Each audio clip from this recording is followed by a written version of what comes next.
আপনি হজ করে কি করবেন? পট্টি মাথায় দিয়ে কি করবেন? হাতে তসবিহ নিয়ে কি করবেন?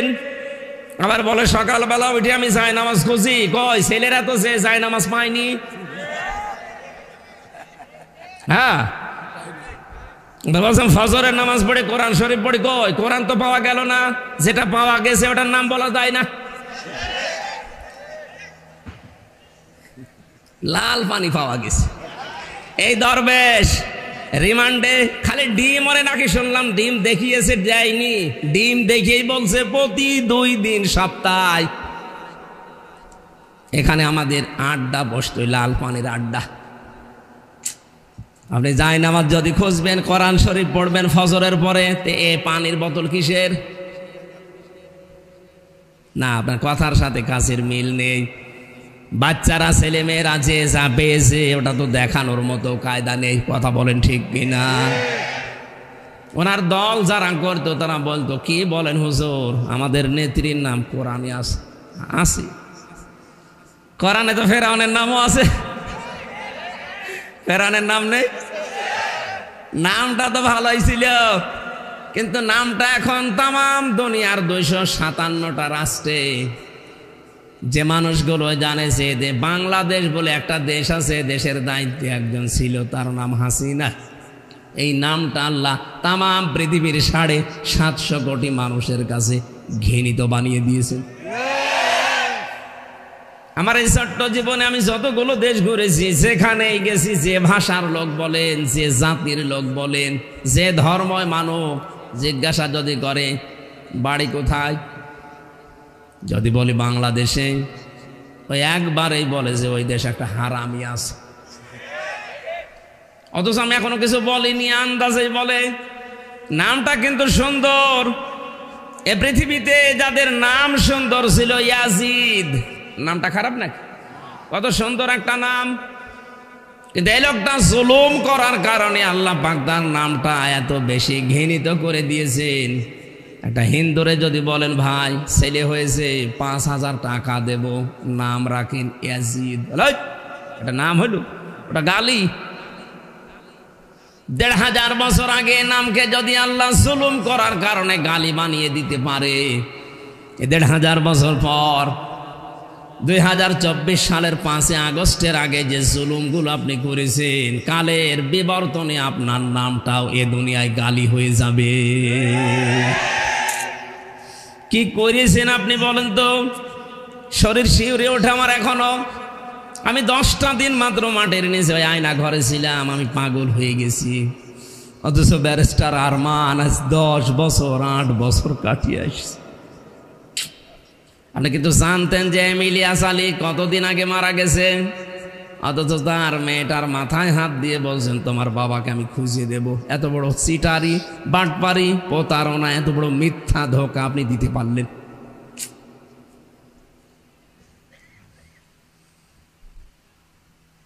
পৃথিবীর ইতিহাস যত আমি পড়েছি, বিশ্ববিদ্যালয়ে থাকাকালীন বহু উপন্যাস পড়েছিলাম, আমি বহু ইতিহাসের বই পড়েছি। কোনো দিন এই কথা আমি পড়িনি, শুনিও নি পৃথিবীতে মানুষ হত্যা করার পরে তার লাশের ওপরে কেউ ড্যান্স দিতে পারে। আমি পড়িনি, শুনিও নি। কিন্তু 2006 সালের এই অক্টোবরের 28 তারিখে আমি নিজে দেখেছি আশরাফুল মাখলুকাত জসিম ভাইয়ের মতো মানুষকে লগি বৈঠা নিয়ে সব চলে আসো রাজধানীতে। আপনার কথা মতো তারা গিয়েছিল, যাওয়ার পরে কি করলো দেখলেন না? মানুষ পিটিয়ে হত্যা করার পরে তার লাফের উপরে ড্যান্স দিল। ওই দিন থেকে তাদের বিবেক সব মরে গেছে। এরা মানুষ হত্যা করার পরে আবার নিজেদের এই কথা প্রকাশ করে। তার প্রমাণ এই টাঙ্গাইল জেলার সন্তান ডক্টর আব্দুর রাজ্জাক। ঘণ্টাখানেক আগে আল্লাহর ওলি ধরা পড়িছে। এই লোকটা হেফাজতে ইসলামের শাপলা চত্বরে যেভাবে মানুষকে ব্রাশ দিয়ে দুনিয়া থেকে বিদায় করে আবার ভিডিও করে বলছে যে দেখেননি কি করেছিলাম। মানুষের বিবেকে এটা বলে কি করে? একবার এই সিরাজগঞ্জ থেকে যাচ্ছিলাম কুষ্টিয়ায়, বাসের পেছনে বসে আছি, ড্রাইভারের পেছনে। রাস্তার মাঝে দেখে একটা মরা কুকুর পড়ে আছে। ড্রাইভার সাহেব ওপর দিয়ে না চালিয়ে বাম দিয়ে চালিয়ে দিল, গাড়ি একটু ঝাঁকি দিয়ে উঠিস। ড্রাইভারকে বললাম আপনি এমন করলেন কেন, এখন অ্যাক্সিডেন্ট হয়ে যেত। আমারে বলছো হুজুর দেখেন না একটা মরা কুকুর পড়ে আছে, আমি ডবল করে ওর গার উপরে দেব, আমার বিবেক নেই। আমি বললাম ও তো মরা কুকুর, ও ডবল করে মারলেই কি আর না মারলেই কি। ড্রাইভার আমার দিকে ঘুরে বলছো হুজুর আপনি কি আসলে হুজুর? আপনি কেমন হুজুর? হ্যাঁ, আপনি দেখেন যে একটা মরা কুকুর পড়ে আছে, আমি ডবল করে মারবো, আমার বিবেক নেই? না, এই কথা শোনার জন্য আমি ছিলাম। পৃথিবীর নিকৃষ্ট দুইটা জীব, একটা কুকুর একটা শুকুর, এর ভেতরে একটা মরে পড়ে আছে, তাও জীবিত না। এ মরা জিনিসকে আপনি ডবল করে মারতে চান না, আপনার বিবেক বাধা দেয়। অথচ 6 সালের অক্টোবরের 28 তারিখে আশরাফুল মাখলুকাত পিটিয়ে হত্যা করার পরে তার লাশের উপরে নাচ দিয়েছে। এদেরকে আপনি মানুষ মনে করেন, আমার তো মানুষ মনে হয় না। এই 15.5 বছরে এই জালেমদের দ্বারা যারা নিয়োগ পেয়েছিল তাদেরও বিবেক আল্লাহ মেরে ফেলেছিল। আমার রিমান্ডে যে আচরণ করেছে প্রশাসনের যে মানুষগুলো, বিশেষ করে গোপালী, এগুলোর আচরণ এত খারাপ, এত নিম্ন, এত নিকৃষ্ট, ভাষায় বলার মতো না। একজন আলেম মানুষ, এদেশে সবাই কম বেশি আমার চেনে যে আমির হামজা, কথা বলে না কেন? অথচ আমার চোখ কালো কাপড় দিয়ে বেঁধে, হাত পেছনে দিয়ে হ্যান্ডকাপ দিয়ে, মাজায় ডান্ডা বেড়ি দিয়ে, দড়ি টাঙিয়ে 11 ঘন্টা দিয়ে রেখেছি।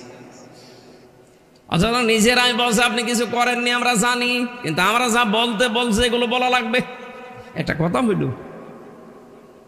অথচ বাইরে বলি ওড়াচ্ছে যে আমরা ন্যায় বিচার কায়েম করছি, এর নাম ন্যায় বিচার?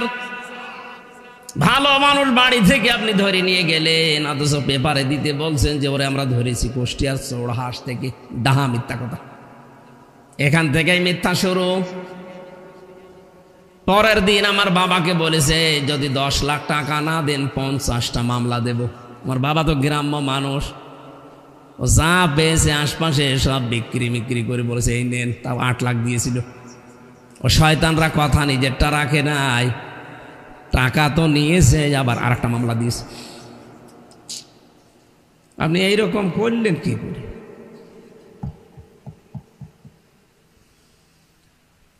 এই যে স্বাভাবিক হচ্ছে না শরীরটা, এই কারণে। ভেতরে আমার অবস্থা এমন করেছিল, আর যা খাওয়াইয়েছে এই 3টা বছর ফাঁসির কন্ডেম সেলের ভেতরে রেখেছি।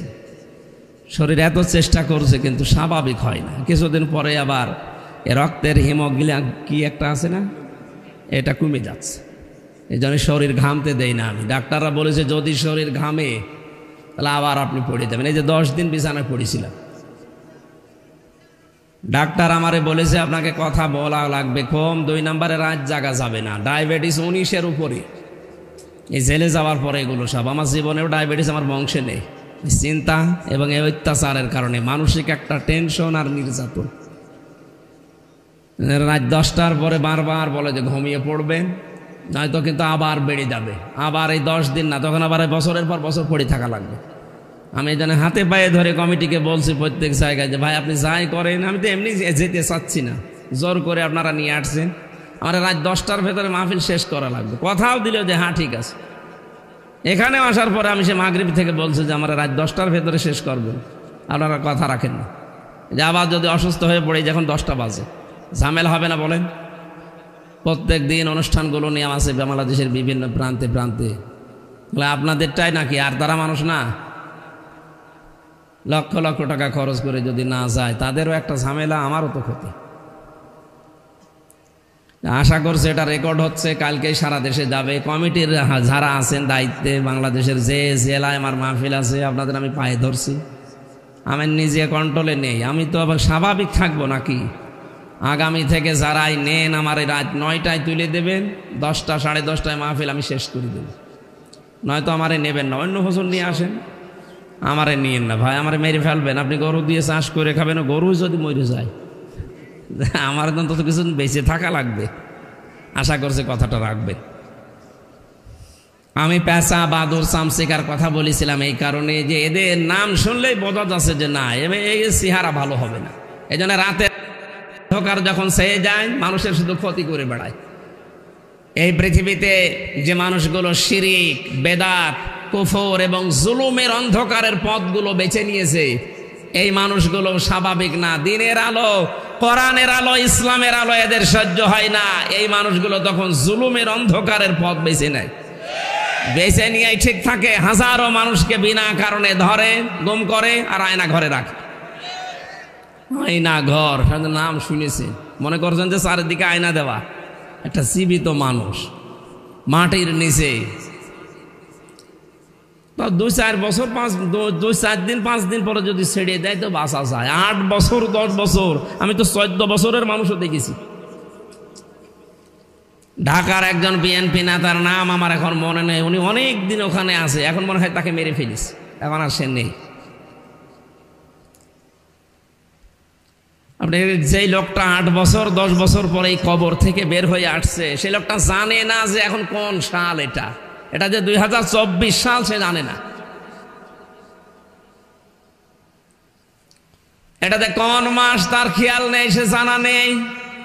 কি বার এটা সে জানে না, কয়টা বাজেও কিচ্ছু জানে না, কারণ এতদিন ও ওইভাবেই কাটিয়েছে। কখন নামাজের সময় হয়, কখন চলে যায় ও নিজেও জানে না। আর যারা দায়িত্বে থাকে ও শয়তানরা বলেও না। নামাজের সময় যদি কেউ নামাজ পড়তে যায়, আমি দেখেছি এত জোরে মিউজিক দেয়, গান দেয়, আপনার সোরা কিরাত সব ভুল হয়ে যাবে। খাবার দাবার যে অবস্থা, সকালে পোষা চুলা দেয়, দুপুর বেলা খাবার দেয়, তাও মনে হয় কেউ মাখিয়ে দিয়েছে, খেলে খান, না খেলে রোজা থাকে। এ কঠিন অবস্থা আমার আল্লাহ সহ্য করেননি, এমন ধরা ধরেছে বাপ বলার সময়ও পায়নি। এই জন্য যে মানুষগুলো কোরআনের কথা শোনার পরে যে দেখে না, সারা জীবন আমার জীবনে জুলুম, শিরিক, বেদাত আর কুফরি দিয়ে ভরপুর ছিল অন্ধকারের পথ। কোরআন আসলে ওই জায়গাটা আলো হয়ে যাবে, ওই মানুষগুলো তখন রাগ করবে। আপনাকে যারা নিয়ে এসেছিল ওদের ভেতরেও যদি এই গুণগুলো থাকে, তারাও আপনার প্রতি রেগে যাবে। এই জন্য আপনি কারো দিকে তাকাবেন না। আমি যেভাবে আপনাকে প্রচার করার জন্য বলেছি কোরআনে কারিম, আপনি ওইভাবে প্রচার করবেন। এ নির্দেশ কার? আমরা এই নির্দেশটা সামনে রেখে আল্লাহর দিকে তাকিয়ে তেলাওয়াত কিন্তু আয়াতটা আমি তাফসির আকারে কথা বলবো। আপনারা লিখেই দিয়েছেন তাফসিরুল কোরআন মাহফিল। আল্লাহ আমাকে যেন বলার মতো তৌফিক দান করেন, বলেন আমিন। জবান ছেড়ে কোরআনের সোনালী আয়াত একবার পড়ে নিন। আউযু বিল্লাহি মিনাশ শাইতানির রাজিম। বিসমিল্লাহির রহমানির রহিম।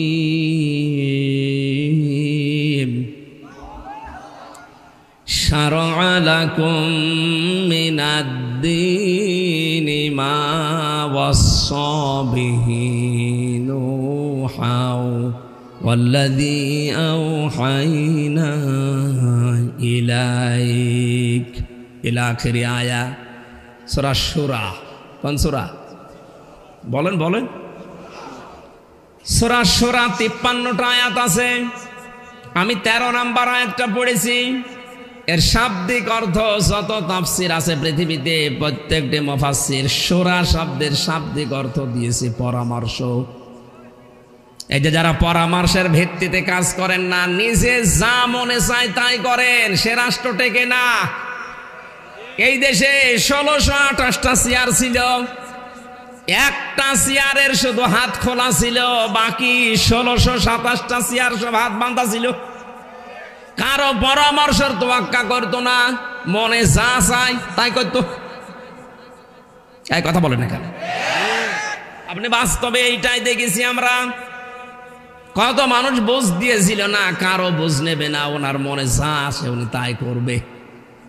আল্লাহ পাক বলেন ওয়ামরুহুম শুরা বাইনাহুম ওয়া মিম্মা রাযাকনাহুম ইউনফিকুন। হেন হবে আপনার উম্মতদের ভেতরে, যারা দাবি করে যে আপনার উম্মত তাদের ভেতরে এই গুণটা থাকবে, তারা যখন যা করবে পরামর্শের ভিত্তিতে করবে। অথচ এটা 15.5 বছর আমরা দেখতে পাইনি। একক সিদ্ধান্তে দেশ চলেছে, শুধু নির্দেশ আসতো ওই দেশ থেকে, তাই একা চালানোর কারণে আল্লাহর রহমত বরকত আল্লাহ সব তুলে নিয়েছে। আমরা পরামর্শের ভিত্তিতে কাজ করতে চাই, আর এই পরামর্শ যেখানে হয় তার নাম সংসদ। ওর নাম কি? সংসদ। এজন্য শূরা শব্দের দ্বিতীয় অর্থ হচ্ছে সংসদ। এখানে যেতে হলে নির্বাচিত হয়ে যাওয়া লাগে নাকি? কোরআনে কারীম জানিয়েছে, হুয়া জাতাবাকুম ওয়া মা জাআলা আলাইকুম ফিদ্দীনি মিন হারাজ ইলা আখিরি আয়া। সূরা হজের 78 নম্বর আয়াতের মাঝের অংশে আছে, আল্লাহ পাক বলেন, আমি তোমাদেরকে নির্বাচিত করেছি। এখানে শব্দের দিকে খেয়াল করেন, হুয়া জাতাবাকুম, তিনি তোমাদেরকে নির্বাচিত করেন। ও টাঙ্গাইলবাসী, মানুষ নির্বাচিত হয় কিসের মাধ্যমে? নির্বাচনের কথা বুঝতেছেন? মানুষ নির্বাচিত হয় কিসের মাধ্যমে? নির্বাচনের। বলেন বলেন, নির্বাচন না হলে আপনি নির্বাচিত হবেন কি করে? আল্লাহ নির্বাচিত করেন নির্বাচনের মাধ্যমে। লক্ষ লক্ষ নবীর উম্মত দাবি করেছিল যে আমরা শেষ নবীর উম্মত হব, কারোরটা আল্লাহ নির্বাচিত করেননি। আমাদেরকে আল্লাহ বাছাই করে করে নির্বাচিত করেছেন নির্বাচনের মাধ্যমে। শত শত নবীর উম্মতের আশা ছিল, লাইনে ছিল, আল্লাহ কাউকে এ লাইনে দেননি। আমাদেরকে নির্বাচিত করেছেন নির্বাচনের মাধ্যমে। অথচ 15.5 বছরে এই সিস্টেমটাই উনি ভেঙে দিয়েছিল। ফরহাদ ভাই বলছিলেন না যে কোনো নির্বাচনই হয়নি? হ্যাঁ, এইটাই, কোনো নির্বাচন হয়নি। খালি নাম কাওয়াজতে দেখানোর জন্য শুধু রাষ্ট্রের টাকাগুলো খরচ করিস। এই জন্য আমার মনে হয় বানানো নির্বাচন কমিশন যেগুলো ছিল প্রত্যেকটার আইনের আওতায় এনে শাস্তি দেওয়া দরকার। এগুলো সব জালেমদের দোসর। আল্লাহ নির্বাচনের মাধ্যমে নির্বাচিত করেন, আর আপনি সিস্টেমটাই ভেঙে দিলেন।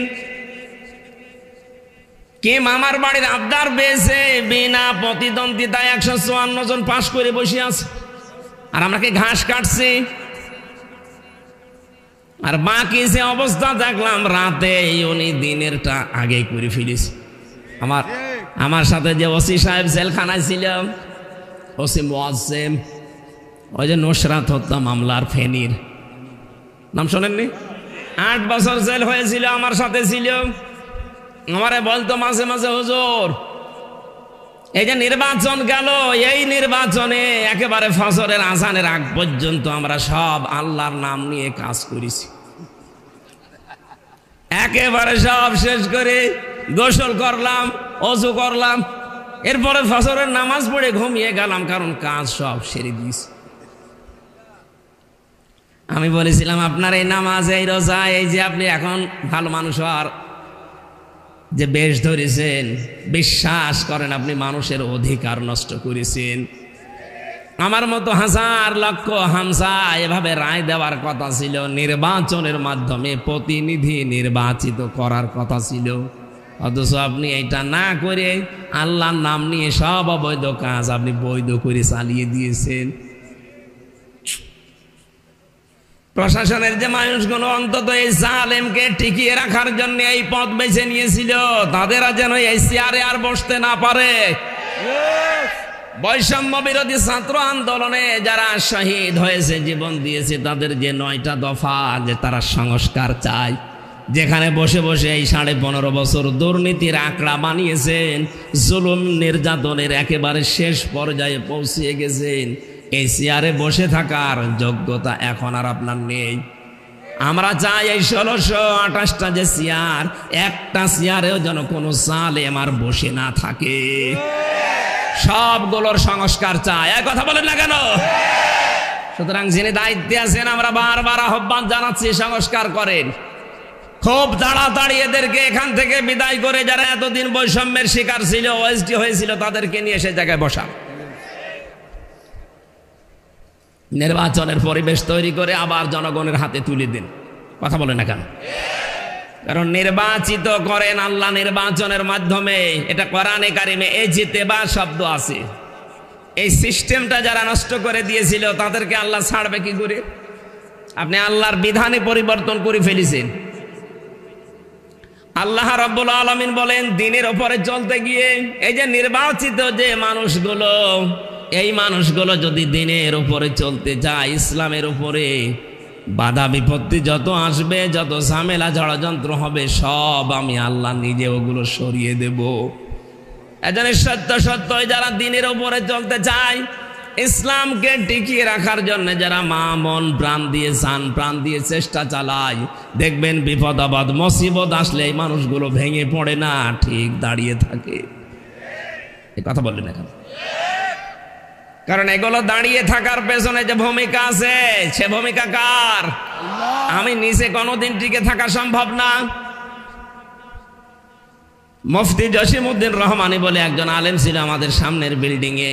ওনারে এত কঠিন অবস্থায় রেখেছিল, 3টা বছর এক ব্লকে রেখে কারোর সাথে কথা বলতে দেয়নি। কোন কারারক্ষী পর্যন্ত ওনার সাথে ভয়ে কথা বলতো না। সূরার নাম বলেছিলাম সূরা শূরা। শূরা মানে পরামর্শ করা, শূরা মানে সংসদ। আমরা আবার চাই এই দেশে সংসদ কায়েম হোক। হ্যাঁ, কথা বলে না কেন? যেই সিস্টেমে কায়েম হওয়া দরকার ওইটা যেন আবার স্বাভাবিক হয়ে যায়। আমার নিজের রায় আমি নিজে যেন দিতে পারি, সেই পরিবেশ যেন যদি তাড়াতাড়ি তৈরি হয়। যত দেরি হবে তত ষড়যন্ত্র বাড়বে। আপনি টের পাচ্ছেন বাস্তবতা? ওরা বসে আছে,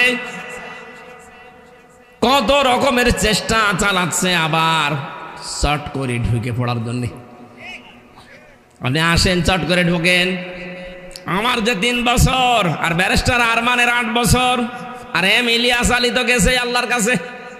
অন্তত আপনি আসলে আপনাকে আমরা 11 বছর আবার আয়না ঘরে রাখতে চাই।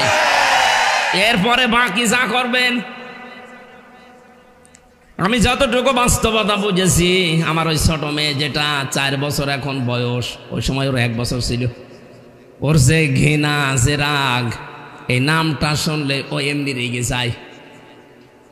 ওকে কাজে যেন বুঝিয়েছে তো তোমার বাবাকে এভাবে বিনা কারণে 3টা বছর আটক করেছে, যে এই নাম শুনলে ওর রাগ হয়ে যায়। আমার এই ছোট মেয়েটার যদি অবস্থা হয়, বলেন তো ম্যাডামের কি অবস্থা হবে? সারা দেশের 18 কোটি মানুষও যদি তোমাকে মাফ করে দেয়, ব্যারিস্টার আরমানের বউ জীবনও মাফ করবে না। 8টা বছর তার স্বামী ছাড়াও জানে না স্বামী বেঁচে আছে কিনা। আরে ভাই, আপনি যদি বলতেন যে মেরে ফেলেছি, তাহলে তো তার বউটা অন্য জায়গায় বিয়ে করতে পারতো। কথা বলে না কেন? এমন অবস্থায় রাখলেন যে অন্য জায়গায় সংসার করবে না। যদি দেখে যে 1 বছর পরে ফিরিয়েছে, তখন তার সন্তানগুলো কি হবে? কি অবস্থা তাদের পরিবারে গেছে। এরপরও মানুষ জালেমে সাফাই গায়। আমার তো মনে হয় যে মানুষগুলো বিবেক কুকুরে পোশাক করিস। আজকে থেকে সিদ্ধান্ত নেব, সূরার আলোচনা শুনছে, পরিবার থেকে শুরু করে রাষ্ট্রের একেবারে সর্বোচ্চ চূড়া পর্যন্ত যেখানে যে কাজ আমরা করব, এখন থেকে পরামর্শের ভিত্তিতে করব। এটা ইবাদত। আপনি পরিবারে যদি স্ত্রীর সাথে বসে কোনো বিষয়ে পরামর্শ করে সিদ্ধান্ত আপনি নেন, কিন্তু পরামর্শ করেন পুরাটা সওয়াব, একেবারে লিখিত সওয়াব হবে। অথচ এটাকে মনে হয় এই স্ত্রী লোকের সাথে আর কি করব। ওর অনেক মর্যাদা পরিবারে, যা করবেন ওর সাথে পরামর্শ করে সিদ্ধান্ত আপনি নেবেন, কিন্তু পরামর্শের কারণে একটা সুন্নাত আদায় হবে। জোরে বলেন সুবহানাল্লাহ। বিশ্বনবীর চাইতে কি আপনি বড় দামি মানুষ হয়ে গেছেন? তিনি যদি তার স্ত্রী খাদিজাতুল কুবরার সাথে পরামর্শ করে কাজ করতে পারে, তা আপনি কোথাকার কে? এই সমস্ত কাজগুলো করেছিলেন। এই জন্যই তার স্ত্রী মাঝে মাঝেই বলতেন, স্বামী ভয় পাবেন না, কারণ আপনার সাথে এই 15 বছরের সংসার জীবনে আমি 5টা জিনিস আপনার ভেতরে পেয়েছি। এখানে যারা স্বামী আছেন কারা হাত তোলেন তো দেখি। আন্দাজের হাত তুলিন না। স্বামীদের এখন 5টা কর্তব্য জীবনের সাথে মিলাবেন। যদি দেখেন হ্যাঁ আপনার ভেতরে 5টা আছে, তাহলে আপনি বুঝবেন আপনি ভালো স্বামী, আপনি নবীর উম্মতের আদর্শের উপরে আছেন। 1 নম্বরে হযরতে খাদিজাতুল কুবরা বিশ্ব নবীকে বলেছিলেন, হে আমার স্বামী, কাল্লা আল্লাহি মা ইখজিকাল্লাহু আবাদান। হে স্বামী, আপনি ওহী পাওয়ার পরে এসে বলছেন আমি ভয় পেয়েছি, আমার জীবনের উপরে আশঙ্কা হচ্ছে, না জানি আমার কোনো ক্ষতি হয়ে যায় কিনা, আমারে ঢেকে দেন। না, কোনো ভয় নেই। আল্লাহর কসম, আপনাকে আল্লাহ অপদস্থ অপমান বেইজ্জতি করবে না, কোনো কিছু দিয়ে আপনাকে আল্লাহ ভয় দেখাবে না, কারণ আপনি এই দুনিয়ায় 5টা কাজ করেন। ও বাংলার স্বামীরা দেখেন তো, আপনি মিলান। হযরতে খাদিজা তার স্বামীকে 1 নম্বরে বলেছে, স্বামী আমার, আপনার ভয় নেই কারণ ইন্নাকা লা তাসিলুর রিহমা, আপনি রক্তের সম্পর্কগুলো দুনিয়ায় ঠিক রাখেন। আজ বাংলাদেশে আজ হাজারো নবীর উম্মত দাবিদার, রক্তের সম্পর্ক ঠিক নেই এমন মুসলমান নেই। নিজের আপন ভাইয়ের সাথে সম্পর্ক ভালো না, নিজের বোনের সাথে সম্পর্ক নেই, অথচ এই 2টার সাথে সম্পর্ক কিসের? রক্তের। বলেন বলেন। এই যে রেহেম শব্দটা হাদিসের ভাষা, রেহেম মানে যেখানে মায়ের বাচ্চা থাকে, বাচ্চা দানি। আল্লাহ রাব্বুল আলামিন যখন সৃষ্টি জগৎ শেষ করলেন, তখন এই রেহেম আল্লাহর কোমর চেপে ধরেছিল। ডাক দিয়ে বলে, মাবুদ, আমার ব্যাপারে তো তুমি কিছু বললে না, আমার ব্যাপারে কিছু বলো। রাব্বুল আলামিন বলেন, রেহেম, তোমার ব্যাপারে আমার ফতোয়া হচ্ছে, দুনিয়ার ময়দানে যারা তোমার সাথে সম্পর্কটা ঠিক রাখবে, আমি তাদের সাথে সম্পর্ক রাখবো, আর যারা তোমার সাথে সম্পর্ক রাখবে না, আমার সাথেও তাদের কোনো সম্পর্ক নেই। টাঙ্গাইলবাসী আপনি নামাজ পড়তে পারেন, রোজা রাখতে পারেন, হজ করতে পারেন, যাকাত দিতে পারেন, কিন্তু রক্তের সম্পর্ক যাদের সাথে, এগুলো যদি দুনিয়ার কোনো স্বার্থের কারণে নষ্ট করেন, আপনার সাথে সম্পর্ক কাট করে দেবে কে? এটা দেশে আছে না নেই? আপন বোন, গরিব মানুষ বলে কোনোদিন ওর বাড়িতে যায় না, অথচ ধর্ম বোন পাতিয়েছে, সে ঢাকায় প্রতি মাসে 3 বার যায়। আপনার ওই ধর্ম বোন যদি মাসে 3 বার যাওয়ার অধিকার রাখে, আপন বোন তো মাসে 10 বার যাওয়ার অধিকার রাখে। কথা বলে না কেন? এ সম্পর্ক আমাদের ভেতরে এখন ঠিক নেই, এই জন্যই তো আমাদের এত ভয়। বিভিন্ন ভয় আল্লাহ আমাদের ঢুকিয়ে দিয়েছেন। তাল গাছের ভেতরে যদি চামচিকা নড়ে উঠে, তারপরও ভয় পায়, কারণ মানুষ যখন রক্তের সম্পর্কগুলো নষ্ট করে ফেলে, তখন বিভিন্ন ভয় আল্লাহ ঢুকিয়ে দেয়। আমাদের সাথে যাদের রক্তের সম্পর্ক, এই সম্পর্কগুলো আজ ঠিক নেই। আজ তাকান তাদের ভেতরে কত রকমের ভয় আল্লাহ ঢুকিয়েছেন। 2 নম্বরে নবীজির স্ত্রী বলেছিলেন, স্বামী আমার, ভয় পাবেন না, তাহমিলুল কাল্লা, আপনি মানুষের বোঝা বহন করেন। ও টাঙ্গাইলবাসী, হাদিস থেকে কি পেলেন? আপনি মানুষের দুঃখের বোঝা, কষ্টের বোঝা, ঋণের বোঝা, কত রকমের বোঝা দুনিয়ায় আছে, এই বোঝাগুলো আপনি বহন করেন। এটা নবীর আদর্শ। অথচ আজ নবীর উম্মত দাবি করা মানুষকে দেখতে পেলাম হাজার হাজার বোঝা এই দেশের মানুষের উপর আর চাপিয়ে দিয়ে উনি পালিয়ে গেল। 2024 সালের 5 আগস্টের আগ পর্যন্ত 2780 জন এখনো হাসপাতালের বেডে, কেউ হাত নেই, কেউ পা নেই, কেউ চোখ নেই, কারো অন্ডকোষ উড়ে গেছে। এই মানুষগুলো এখন পরিবারের জন্য, সমাজের জন্য, দেশের জন্য বোঝা না? কথা বলে না কেন? এ বোঝা আপনি বানিয়ে দিলেন। চলে তো গেলেন, যদি আগে যেতেন, এই মানুষগুলো এখন সমাজের জন্য, তার মা বাবার জন্য বোঝা হইতো না। সব চাইতে বড় মারাত্মক বোঝা বানিয়েছেন এই শহীদদেরকে। একটা পরিবারে এই ছেলেটাই কামাই করার মতো ছিল, অথচ তাকে আপনি দুনিয়া থেকে বিদায় করে দিলেন। এরকম 1টা 2টা না, 1727 জন মানুষের তালিকা আমরা পেয়েছি। এই যে বিশাল বোঝা বানিয়ে দিয়ে গেলেন এই দেশের জন্য, এ রক্তের বোঝা আপনি শোধ দেবেন কি করে? তার মায়ের কান্না আপনি দেখেছেন। আমি কয়েকদিন আগে আবু সাইদের বাড়ি গিয়েছিলাম, তার বাবার যে আকুতি, এই গত বর্ষদিন গিয়েছিলাম রাজশাহীর আবু ইয়ামিনের বাড়িতে, আবু রায়হানের বাড়িতে। এই মানুষগুলোর বাবা মা আর এর বোনদের ভাইদের যে কান্না, আমি ওই রকম করতাম। এই যে বোঝা দিয়ে গেলেন আপনি, কান্নার বোঝা, দুঃখের বোঝা দিয়ে চলে গেলেন। হাজার হাজার কোটি কোটি টাকা মারিং কাটিং করে নিজের নামে, বোনের নামে, ভাইয়ের নামে, মেয়ের নামে, ছেলের নামে, দলের নামে, এগুলো করে এই দেশে এত বোঝা বানিয়েছেন। এখন একটা বাচ্চা জন্ম নিলে সে 1 লাখ টাকা ঋণ। কথা বলেন না কেন? আপনি হজ করে কি করবেন? পট্টি মাথায় দিয়ে কি করবেন? হাতে তসবিহ নিয়ে কি করবেন? আবার বলে সকালবেলা উঠে আমি যাই নামাজ খুঁজি। কই ছেলেরা তো সে যাই নামাজ পায়নি। হ্যাঁ, বলছেন ফজরের নামাজ পড়ে, কোরআন শরীফ পড়ে। কই কোরআন তো পাওয়া গেল না, যেটা পাওয়া গেছে ওটার নাম বলা যায় না। লাল পানি পাওয়া গেছে।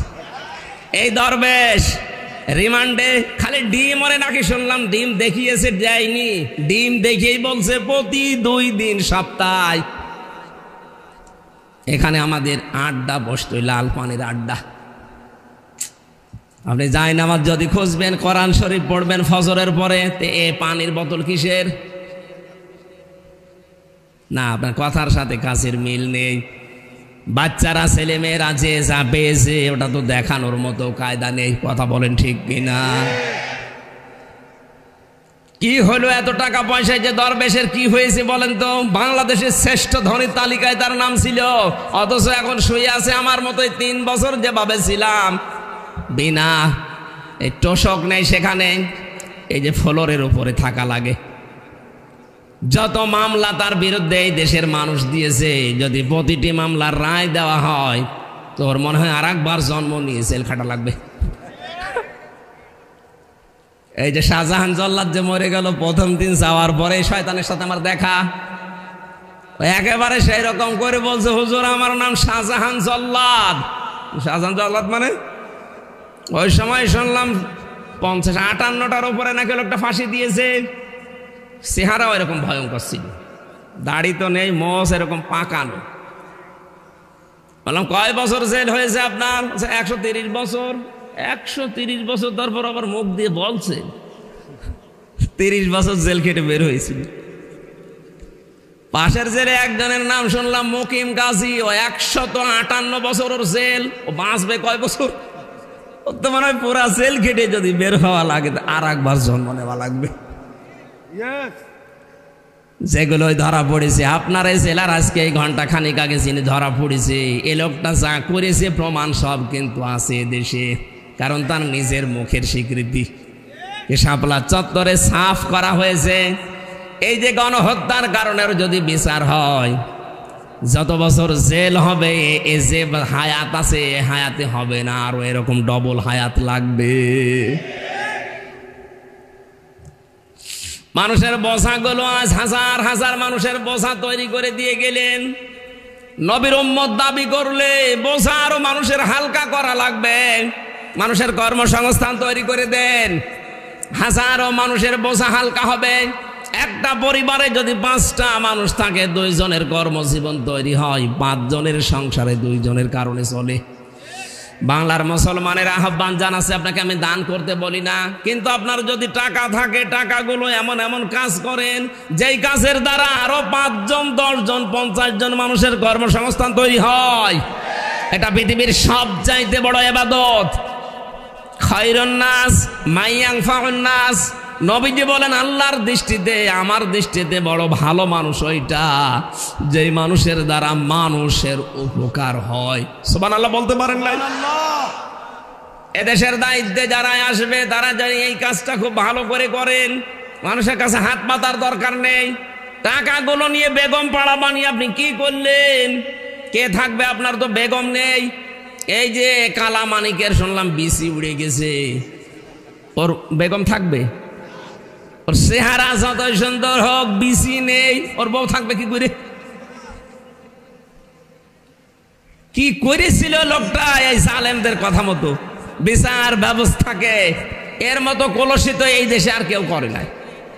কথা বলেন না কেন? স্ত্রী ডাক দিয়ে বলছেন, স্বামী আমার,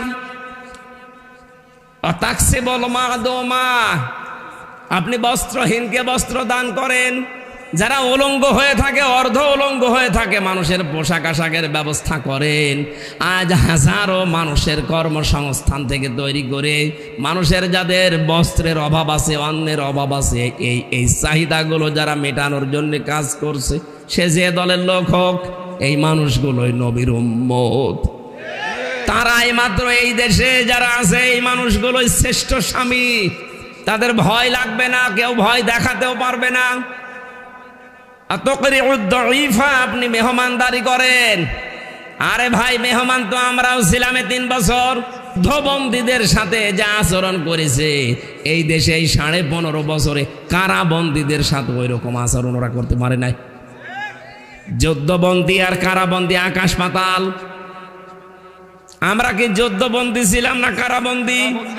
বলেন বলুন। কারাবন্দীদের সাথে যা করেছে তুলে ধরার মতো না, অথচ নবীজি যুদ্ধবন্দীদের সাথে কি করলেন? হাদিস, বদরের যুদ্ধে সুমামা ইবনে ওয়াসাল, এই লোকটাকে সাহাবায়ে কেরাম মসজিদ নববীর ভেতরে খুঁটি দিয়ে বেঁধে রেখেছিল। খুঁটিতে বেঁধে রাখার পরে নবীজি আসলেন রাতের বেলা। এই লোকটা যেমন তেমন মানুষ না, ছিল ইয়ামামার বিগ লিডার, বড় সর্দার ছিল, নেতা ছিল। আসার পরে বলছে, কি অবস্থা তোমার, কি করব তোমার সাথে, তুমি বলো। সামামা বলে, মুহাম্মদ সাল্লাল্লাহু আলাইহি ওয়াসাল্লাম আপনার এখন বেঁচেও রাখতে পারেন, আপনি মেরেও ফেলতে পারেন। নবীজি তাকে খুব আদর করে বোঝালেন, সামামা, এই জামানায় শেষ জামানা না, এরপরে কিন্তু আর একটা জগৎ আসতেছে। জবাব দেওয়ার আসল জায়গা কিন্তু সেইটা। ইসলামের সৌন্দর্যগুলো তুলে ধরলেন, চলে গেলেন। নিজে উঠের গোশত আর ছাগলের গোশত রান্না করলেন নিজের হাতে, সাহাবীকে দিয়ে বললেন, ও মামাকে খাওয়াও। সামামাকে খাওয়ানোর পরে দ্বিতীয় দিন নবীজি আবার তাকে ইসলামের সৌন্দর্যগুলো তুলে ধরলেন। বাড়িতে যাওয়ার পরে উট দহন করে গরম করা দুধ পাঠালেন। মানুষ জামাইয়ের সাথে এত সুন্দর আচরণ করে না, কথা বলে না কেন? আর আমাকে 3টা বছর আপনি ফাঁসির কন্ডেম ছেলে যোগাযোগ বিচ্ছিন্ন করে রেখে দিয়েছে। আরে ভাই, আমি তো আর মার্ডার মামলার আসামি না, আমার মূল্য চুরি মামলা। মূল্য চুরিও না, কারণ সন্দেহ করে নিয়ে গেছে আমার। এই সিরাজগঞ্জের একটা ছেলে নাকি একটা তরবারি নিয়ে সংসদের পাশে ঘোরাঘুরি করছিল। পুলিশ তারে ধরেছে। কি করিস? বলে, সংসদ ভেঙে ফেলবো। তরবারি দিয়ে সংসদ ভাঙা যায়? বলে, না, আমি আমির হামজার ওয়াজ শুনে উদ্বুদ্ধ হয়েছি, এই আমার দোষ। জজ পর্যন্ত হাসতো যে আমি বিচার করব কি দিয়ে, এর ভেতরে কোনো মাল নেই। একটা বিচার করার কিছু তো থাকা লাগবে, কি দিয়ে বিচার করব? বিচারপতি নিজেই মাঝে মাঝে সরকারের যে উকিল ছিল তারা জিজ্ঞাসা করত, আমি তো নিজেও আমির হামজার ওয়াজ শুনি, কই আমি তো উদ্বুদ্ধ হলাম না। ওই ছেলেটা পাগল, ওর মাথা খারাপ, এই জন্য উদ্বুদ্ধ হয়েছে, এ দোষ হুজুরের না। এরকম হাজারো মানুষের কথা শুনে যদি কেউ উদ্বুদ্ধ হয়ে অন্যায় করে তাহলে তার বিচার করা যায়। তো এমন কি কথা বলেছে একটু শোনান তো দেখি, উদ্বুদ্ধ আমি হই কি না। বলছে, না, কোনো প্রমাণ নেই। আর আমার জানা মতে আমি এমন কোনো কথা বলি না যে উদ্বুদ্ধ হয়ে একটা মানুষ মেরে ফেলা লাগবে। অথচ যার কথায় উদ্বুদ্ধ হয়ে মানুষ পিটিয়ে হত্যা করেছে তার কোনো বিচার হয় আজ পর্যন্ত হয়নি। হয়েছে? আজ পর্যন্ত হয়েছে? আমরা এই বিচার আবার করতে চাই। এই কথা বলেন না কেন? 28 অক্টোবর 2006 সালে যত মানুষ হত্যা হয়েছে প্রতিটি হত্যার বিচার আমরা চাই এই দেশে। মাস্টার মাইন্ড যিনি, যার আদেশে এটা হয়েছে, তার বিচার আগে করা লাগবে।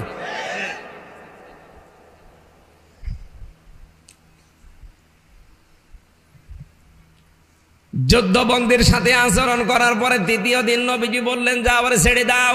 সাহাবায়ে কেরাম বলে, হুজুর আপনি কি বলেন, লোকটাকে ছেড়ে দেব মানে? এ তো ভয়ঙ্কর মানুষ। বলে, আমি যা জানি তোমরা তা জানো না, ছেড়ে দাও।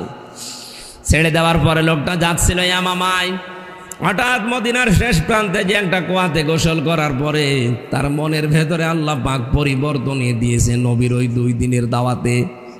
চলে আসলেন, বললেন ইয়া রাসূলুল্লাহ, আমি আর বাপ দাদার ধর্মে ফিরে যেতে চাই না, আপনি মেহেরবানি করে ইসলামের এই সুশীতল ছায়া আমারে আশ্রয় দেন। লা ইলাহা ইল্লাল্লাহ মুহাম্মাদুর রাসূলুল্লাহ। ডাক দিয়ে বলেন, হে রাসূল, আজকের এই দিন থেকে, এর আগে আমি যতদিন আপনার নাম শুনেছি এই মোহাম্মদ নামটা আমার কাছে সবচাইতে ঘৃণিত ছিল। আজকে আমার মনে হচ্ছে এই মোহাম্মদের চাইতে পৃথিবীতে আর প্রিয় নাম আমার কাছে নেই। এতদিন পর্যন্ত ইসলাম আমি সব ধর্মের চাইতে নিকৃষ্ট মনে করতাম, আজকে আমার কাছে মনে হচ্ছে তামাম দুনিয়ায় যত ধর্ম আছে 4500-এর উপরে, সব ধর্মের চাইতে আমার কাছে ইসলাম অন্যতম। দুনিয়ায় যত জায়গা আছে সব চাইতে নিকৃষ্ট জায়গা মনে করতাম এই মদিনাকে। আজকে আমার মনের ভেতরে এমন একটা পরিবর্তন আল্লাহ এনে দিয়েছেন, তামাম দুনিয়ার চাইতে এই মদিনার মহব্বত আমার অন্তরে সব চাইতে বেশি। তিনি ওখান থেকে ইয়ামামার যেহেতু বিগ লিডার ছিলেন, গম আসতো ইয়ামামা থেকে মক্কায়, উনি বন্ধ করে দিয়েছিলেন। আল্লাহর নবীর দাওয়াত যারা গ্রহণ করে না তারা না খেয়ে মারা যাক, আমি আর গম পাঠাতে দেব না। এই যে আমেরিকা বিভিন্ন স্যাংশন দেয় মাঝে মাঝে, কি অর্থনৈতিক যে স্যাংশন দিত, খাদ্যের স্যাংশন দিত, এগুলো নিয়েছে হযরতে উমার সুমামা ইবনে ওয়াসাল রাদিয়াল্লাহু তাআলা আনহুর থিওরি থেকে। শেষ পর্যন্ত বিশ্ব নবীর হস্তক্ষেপে এটা আবার চালু হয়, ওই মানুষগুলো আবার খাবার পেতে থাকে। আমি যেটা বোঝাতে চাই, আল্লাহর নবী মানুষের মেহমানদারি করিয়েছিলেন যুদ্ধবন্দির সাথে, যেটা 15.5 বছরে আপনি কারাবন্দির সাথে এরকম করতে পারেননি। তারেক জিয়া সাহেবের পিএস অপু ভাই আমার পাশেই ছিলেন, এবং তার বন্ধু গিয়াসউদ্দিন মামুর 17 বছর ছেলে, উনি আমার নিস্তালায় ছিলেন। আমি দেখেছি এই লোকটার উপরে এত বেশি টর্চার, অত্যাচার মানসিকভাবে। এমনিতেই এক ব্লকে একা দিয়েছে, কেউ কথা বলা যাবে না ওনার সাথে, আবার ক্যামেরা ফিট করে রেখেছি সিসি, ওই উপর থেকে বসে বসে দেখে যে ওর সাথে দেখা করে কি কথা বলে। এটা যে মানসিক কত বড় একটা যন্ত্রণা, এমনি 17 বছর ছেলে, তার ভেতরে আবার এত মানসিক ঝামেলা, চাপ। কাবু হয়ে গিয়েছিল, এখন হয়তো বের হয়েছে না? হ্যাঁ ভাই, বের হয়েছে। বিরোধী মতকে দমন করার জন্য মানুষ যেন মাথা তুলে দাঁড়াতে না পারে, যা করেছেন আল্লাহ পাকের আরশ পর্যন্ত আমার মনে হচ্ছে কেঁপে গেছে। আল্লাহ তো এমনি ধরে না, এই কারণে ধরেছে, এমন ভাবে ধরেছে, আখাযনাহুম বাগতাতান ফাইদাহুম মুবলিসুন। সূরা আনআমের 44 নম্বর আয়াতের শেষের দিকে আছে, আল্লাহ পাক বলেন, জালেমরা যখন জুলুম করার পরে আনন্দ করে, অত্যাচার করে, অট্টহাসিতে নিজেদের ভেতরে ফেটে পড়ে, আমি আল্লাহ তখন ওদেরকে আকস্মিক ভাবে এমন ভাবে ধরি, ওই মানুষগুলো নিঃশ্বাস ফেলার সময় পায় না। 5 তারিখের ডেটটাই আমি তাই দেখেছি। ও বলেছিল যে 5টা মিনিট সময় দাও, দেশের মানুষের জন্য আমি কিছু লিখতে চাই। বলে না, 5 মিনিটও হবে না, তাড়াতাড়ি পালান। আমার মনে হচ্ছে বাগদাতান শব্দটা আল্লাহ একেবারে খাপের খাপ, মুমতাজের বাপ মিলিয়ে দিয়েছে। আখাযনাহুম আলেম নেই এখানে, এখানে ফাইলকে আল্লাহ নিজে। এই যে আখাযনাহুম একটা টান আছে, রব্বুল আলামিন বলেন আমি নিজে ধরেছি। সুতরাং আগস্ট মাসের 5 তারিখে 24 সালে এটা শুধু ছাত্র জনতা এদেশে ধরে নাই, এটা সরাসরি জালেমদের ধরেছে আল্লাহ নিজে। কথা বলুন, আল্লাহ যে নিজে ধরেছে তার প্রমাণ। ফাইদাহুম মুবলিসুন, মানুষগুলো হতাশ হয়ে পড়েছে। ওরা যে হতাশ, ওদের চেহারার দিকে তাকান, এ ডক্টর আব্দুর রাজ্জাকের চেহারার দিকে তাকান, কত হতাশা তার চেহারার ভেতরে। সব আল্লাহর চেহারার ভেতরে এখন দাবিয়ে দিয়েছে, সব দেখা যাচ্ছে। এই মুবলিসুন একেবারে মিলে যাচ্ছে ওনাদের সাথে। আমি এটা দরবেশের চেহারার দিকে তাকিয়ে দেখেছিলাম, কি অসহায়, দাড়ি কেটে নমো হয়ে গেছে। আমার কয়েকদিন আগে হাজিরা ছিল, আমার মামলা সব মিটে গেছে আলহামদুলিল্লাহ। যেদিন হাজিরা শেষ দিতে গেলাম, যেদিন মিটে গেল মামলা, ওই দিন আল্লাহর এক ওলিরে নিয়ে এসেছিল হাজী সেলিম। তো কথা বলতে পারে না, নৌকা বলতে কি হৌকা বলে ফেলে। কি কান্না এজলাসে দাঁড়িয়ে, মনে হচ্ছে ওর মতো অসহায়, ওর মতো নিরাশ মানুষের দুনিয়ায় আর নেই। অথচ আগস্টের 5 তারিখের আগে ওর দাপট দেখে কে? শরীর চলে না, অথচ মেয়ে লোক নিয়ে নাচতো। আমি বানিয়ে বললাম? সবগুলো একেবারে ডকুমেন্ট আছে। শরীর চলতো না, অথচ পাঞ্জাবি গায়ে দিয়ে টুপি মাথায় দিয়ে মেয়ে লোক নিয়ে নাচানাচি করছে। আর 5 তারিখের পরে এমন অবস্থা করেছে আল্লাহ, মোবিলাইজেশন করে দিয়েছে। অসহায়ের মতো কাঁদতেছে। ওর নামে এখন যত মামলা, কি হইলো তার এই গুলশান ফ্যাশন, কি হইলো তার এই টাকা পয়সা, পুরান ঢাকা, এত কিছু করেছিল এই 15.5 বছরে। শয়তানও দেখে দেখে আশ্চর্য হইতো, আল্লাহ আমিও তো এত মারিং কাটিং করিনি। হ্যাঁ, এত মারিং কাটিং করেছি। আমি যেটা বোঝাতে চাচ্ছিলাম, আজ আমাদের উচিত হবে নবীর উম্মত যদি ভালো স্বামী আমরা দাবি করি, নবীর উম্মত যদি পরিগণিত হতে চাই, যাদের বস্ত্র নেই এদের বস্ত্রের ব্যবস্থা করা, যাদের খাবার নেই এদের খাবারের ব্যবস্থা করা, মেহমানদারি করার অভ্যাস তৈরি করা। 5 নম্বরে আপনি হককে সাহায্য করেন, হক প্রতিষ্ঠার জন্য আপনি চেষ্টা চালান। ও টাঙ্গাইলবাসী, এই পৃথিবীতে সবচাইতে বড় হক আমার আল্লাহ। আরো জোরে বলেন কে? ওই আল্লাহর পক্ষ থেকে আজকের এই আয়াত, শারা'a লাকুম মিনাদ-দীনি মা ওয়াসসা বিহি। আল্লাহ বলেন আমি নির্ধারিত করে দিলাম, বিধিবদ্ধ করলাম। আমি আল্লাহ একেবারে ফাইনাল সিদ্ধান্ত নিয়ে লিখে দিলাম তোমাদের উপরে এই বিধানটা। এই দুনিয়াতে তোমরা শারা'a লাকুম মিনাদ-দীন, এই যে দিন শব্দটা আল্লাহ দিলেন প্রথমেই। দিন মানে কি? কোরআন শরীফের ভেতরে আমি দিনের 19টা অর্থ পেয়েছি। আমি তাফসীর আকারে এবার কথা বলছি, খুব খেয়াল করে শুনবেন। কোন মানুষ যদি দিন, আমাদের বিশেষ করে বাংলাদেশ, ভারত, পাকিস্তান, এই 3টা দেশে আমাদের ভেতরে একটা ভেজাল ঢুকে পড়েছে। আমরা মনে করি দিন মানে ধর্ম। দিন মানে কি? বলেন বলেন না, দিন মানে শুধু ধর্ম না। দিন পুরা কোরআন শরীফে দিনের অর্থ আছে 19টা। আমি একটা একটা করে সামারাইজ করে বলছি, আপনি মিলান। দিনের 1 নাম্বার অর্থ, দিন মানে কিয়ামতের দিন। এজন্য প্রত্যেক দিন 17 বার আমার এই জবান দিয়ে আল্লাহ পাক তার সামনে দাঁড় করিয়ে এই শব্দটা আমারে বলাই, মালিকি ইয়াউমিদ্দিন। জবান খোলে আয়াতটা পড়েন, মালিকি ইয়াউমিদ্দিন। রব্বুল আলামিন বলেন আমি কিন্তু কিয়ামতের দিবসের মালিক। এই যে বিচার হবে, এই দিবসের মালিককে। এই জন্য দুনিয়ায় যারা বিচারে আছেন, সবচাইতে বড় সতর্ক তাদের জন্য, আপনার বিচারই শেষ বিচার না। শেষ বিচার আখিরাতের বিচার, ওই দিকে তাকিয়ে আপনি বিচার করবেন। এই 15.5 বছরে এই বিশ্বাসটা ছিল না, এই জন্য তো এত অবিচার। এই কথা বলেন না কেন?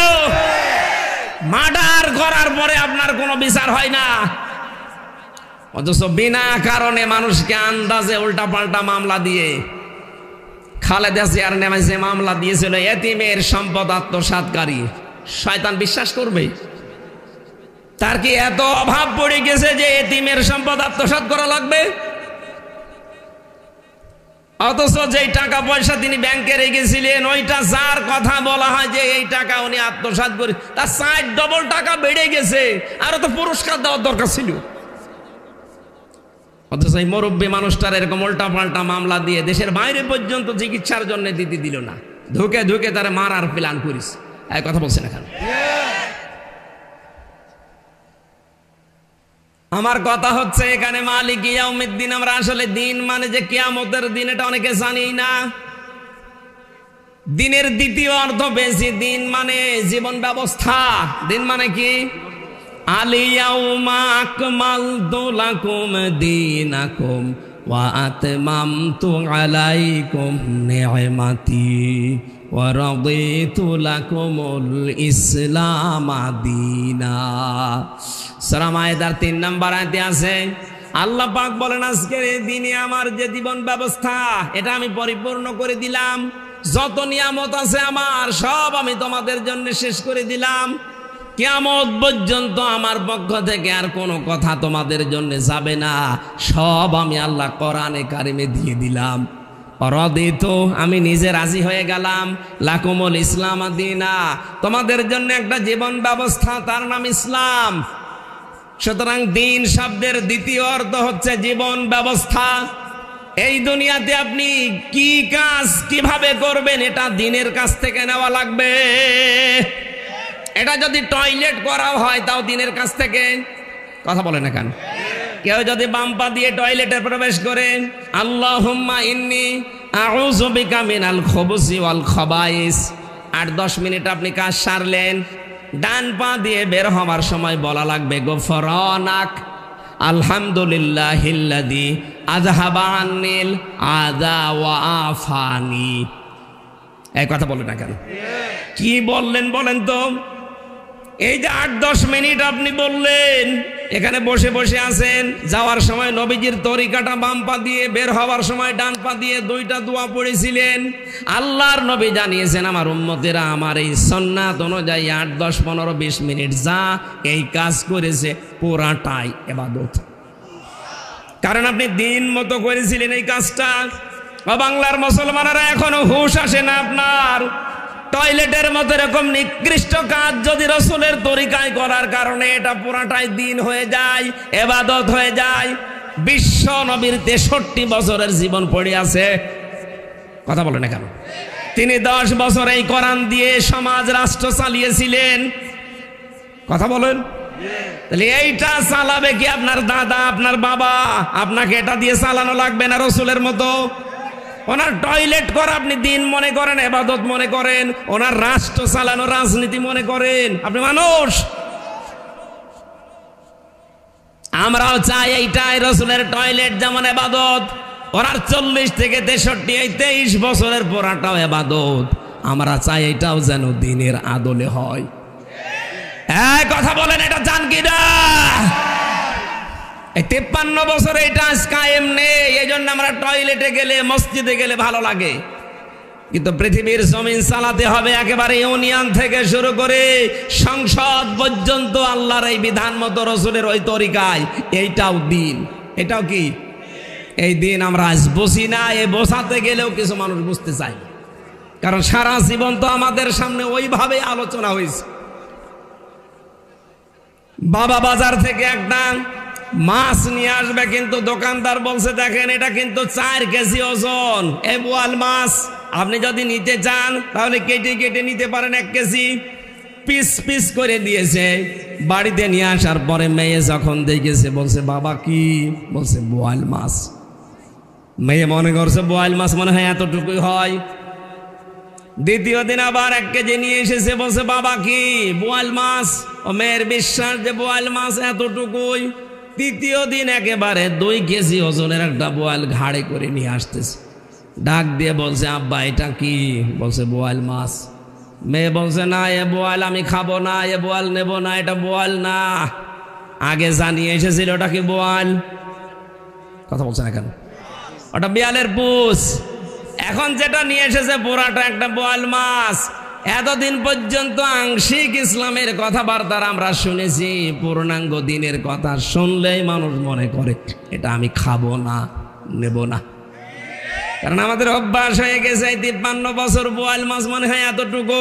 বোয়াল কি এতটুকু হয়? বলুন। বোয়াল মাছ যে 10 কেজি ওজনের আছে আমাদের জানাই নেই। দিনের ভেতরে আপনি টয়লেট করা আছে, মসজিদে যাওয়া আছে, এইটা বিশ্বাস করেন। দিনের ভেতরে যে চোরের হাত কাটা আছে এইটা আপনি মানেন না। এটা যদি কায়েম করতে পারতেন তাহলে এই দরবেশের হাত থাকতো। 36,000 কোটি টাকা চুরি করেছে। ওর হাত 2টা না, আরো যা আছে ওর সব কাটা পড়ে যেত। কথা বলেন। কারণ হাত কাটার পরে আমরা জানি অপরাধ যদি কেউ করে ডান হাত, এরপরে বাম হাত, এরপরে ডান পা, এরপরে বাম পা, বিপরীত দিক থেকে ও যা করেছে 4 হাত পার পরে আরো যা আছে শরীরে, ও ঠ্যাং যা আছে সব কাটা পড়েছে।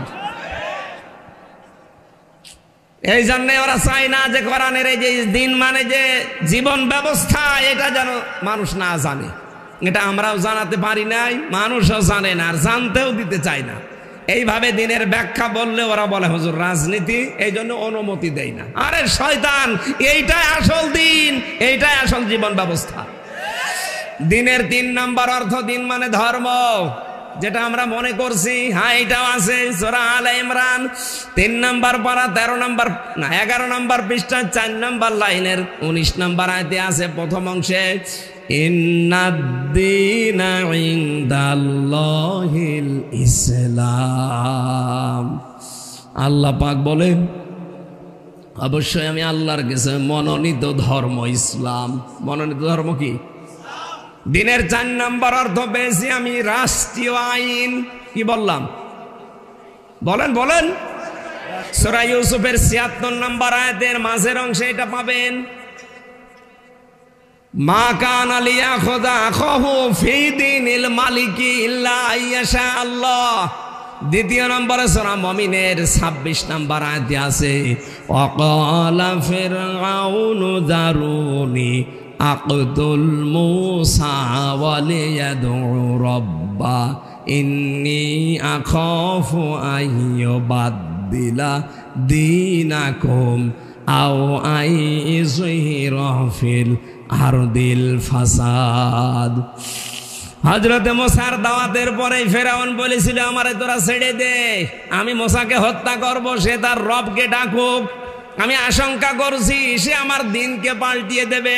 এখানে দিন মানে রাষ্ট্রীয় বিধান, রাষ্ট্রের নিয়ম নীতি মুসা পাল্টাতে যায়, তাহলে দিন মানে শুধু ধর্ম না, দিন মানে কিয়ামত না, দিন মানে জীবন ব্যবস্থা না, দিন মানে রাষ্ট্রীয় আইন। আল্লাহ বলেন এইটা প্রতিষ্ঠা করার জন্য আমি লিখে দিয়েছি, শুধু আপনাকে না, নূহ আলাইহিস সালামকে, মুসা আলাইহিস সালামকে, ইব্রাহিম আলাইহিস সালামকে, ঈসা আলাইহিস সালামকে, এত বড় বড় 4 জন নবীর পরে আল্লাহ বলেন আল্লাযী আওহাইনা ইলাইকা, আপনার প্রতি আমার একই নির্দেশ, আনাকিমুদ্দিন, আমার এই দিন জমিনে কায়েম করেন, ওয়ালা তাতাফাররাকু ফি, এ বিষয়ে কোনো ফতোয়াবাজি করবেন না, কোনো মত পার্থক্য এ ব্যাপারে নেই।